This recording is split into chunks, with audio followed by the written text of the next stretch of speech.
Hello children. Today we are going to see about Genesis chapter 6. Last class we saw about the descendants of Adam from Seth to Noah, right? Yes. Who was Noah?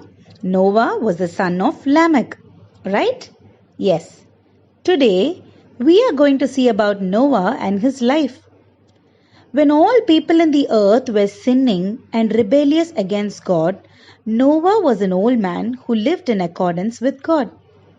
God was very angry and was full of regret to have created these sinful people who were always doing evil things.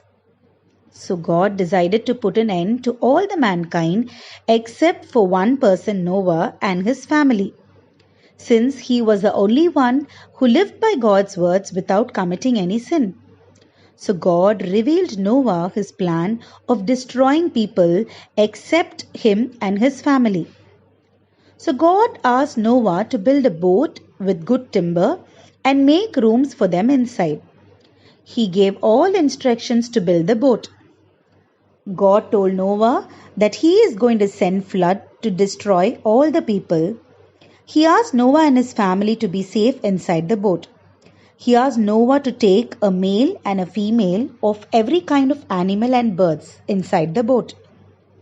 Noah also started all what God had instructed him to do.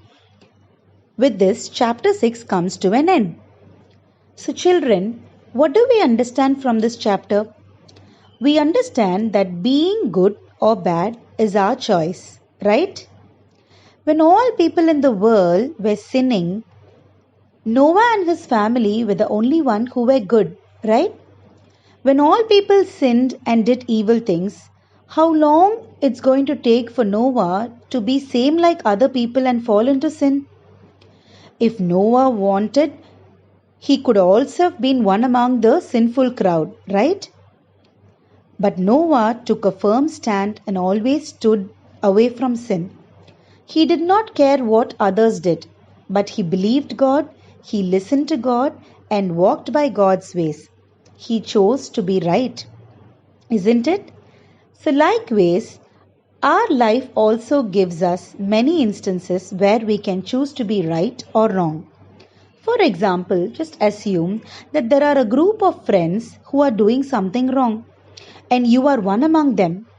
Now, you have a choice to either stay with them and do the wrong, or you also have the choice to stay away from them, right? Sometimes we may think, oh, all my friends are doing this, and if I move away telling it's wrong, what will they think of me?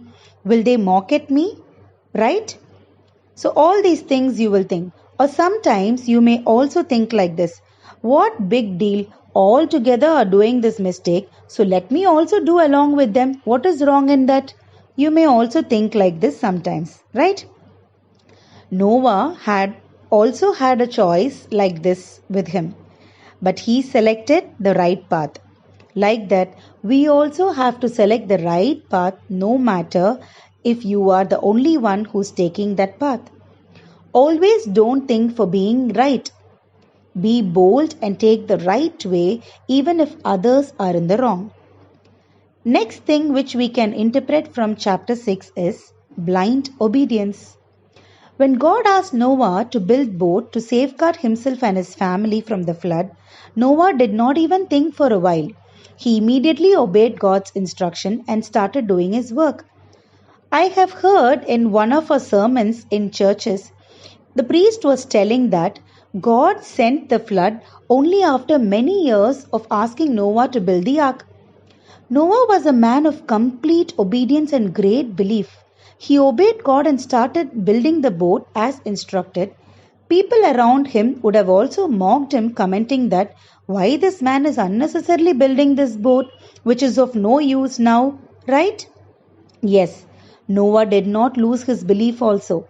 He built the boat believing God and waited for years for God to send the flood. So children, we also have to have the same belief and obedience in our life too. As children, obeying God is nothing but obeying your parents. You always have to obey what your parents tell without back answering or questioning them. It is said in Bible in Ephesians 6 verses 1 to 3, "Children, obey your parents because you belong to the Lord, for this is the right thing to do. Honor your father and mother. This is the first commandment with promise. If you honor your father and mother, things will go well for you and you will have a long life on earth." So, children, if you want your life to go well as how Noah's life was blessed, then God is asking you to obey your parents and honor them. Now, the third interpretation which we can take from chapter 6 is, when you believe and trust God, He will always show you the way you should go. If you look at it in Noah's life, he was living his life in accordance with God, isn't it? So when God decided to destroy the world and safeguard only Noah and his family, He gave them all instructions one by one, from the measurements of the boat to what all they have to take inside the boat, right? So when we surrender and believe, God will instruct us step by step by showing His way. So children, Genesis chapter 6 has taught us 3 important lessons. 1. Choose the right way always. 2. Obedience to God and parents. 3. Believe and surrender your ways to the Lord, and He will teach you step by step to succeed in life. With these 3 lessons learned, let's wind off today's session. God bless you.